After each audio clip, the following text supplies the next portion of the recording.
Hello દોસ્તો, નેહાની cooking ચેનલમાં તમારું સ્વાગત છે। તો આજે આપણે બનાવીશું છોલે ચણાનું શાક, જે ખૂબ જ ટેસ્ટી બને છે। બાળકો તથા વડીલો સૌને પસંદ આવે છે। તો સૌપ્રથમ આપણે રાત્રે પલાળેલા છોલે ચણાને એક કુકરમાં મીઠું નાખીને 4 થી 5 સીટી વગાડી દઈશું, જેથી તે સોફ્ટ બની જાય। ત્યારબાદ આપણે વઘાર માટે એક કઢાઈમાં ડુંગળી, ટમેટાં, મરચું સૌ નાખી તેનો વઘાર કરશું। ત્યારબાદ તેને સારી રીતે ચડવા દઈશું। તે બધું સારી રીતે ચડી જાય ત્યારબાદ આપણે તેમાં મસાલા ઉમેરીશું। મસાલામાં મરચું, ધાણા જીરું, ત્યારબાદ મીઠું 3 ઉમેરીશું। ત્યારબાદ થોડી વાર ચડે ત્યારબાદ આપણે તેમાં ચણા નાખી દઈશું।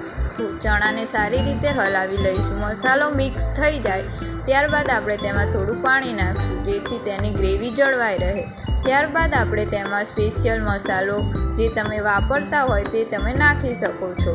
ત્યારબાદ અથવા ગરમ મસાલો પણ નાખી શકો છો। ત્યારબાદ આપણે પંજાબી છોલેનો સ્પેશિયલ મસાલો આવે છે બજારમાં તૈયાર, તેનો ઉપયોગ કરી તેને શાકમાં નાખીશું, જે ટેસ્ટી બનાવે છે શાકને। ત્યારબાદ તેમાં કોથમીરથી તેને ગાર્નિશ કરીશું।